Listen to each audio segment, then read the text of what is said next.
కళ్ళపై పడి కనికరించమని వేడుకుంటున్నాను. చూసింది భద్రకాళిలా చూసింది. తర్వాత ఏం చేయాలో తెలియలేదు.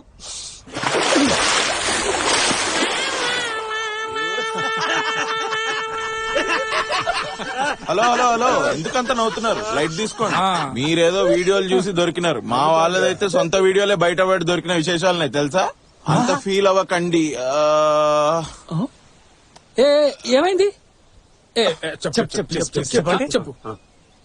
పెళ్లికి 2 రోజుల ముందు ఇట్లానే ఒక షేమ్ పప్పిషం వీడియో రిలీజ్ అయింది. అయ్యో అయ్యో ఇప్పుడు అక్క చెప్పకరా, ఆగు. ఏయ్, ఈ కథ నీకు ముందే తెలుసా? నాతో ఎప్పుడు చెప్పలేదు? చెప్పలేదు. సరే ఇప్పుడు చెప్పు.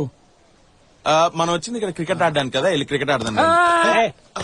వెళ్తానంటూ క్రికెట్ ఆడడానికి పిలిచింది నేనే కదా. హ్యాపీగా ఆడదాం, తొందర ఏం లేదు. ఇందాక నేను చెప్పినప్పుడు నా గురించి మాత్రం ఓ చెప్పు అని ఈ దరిద్రుడు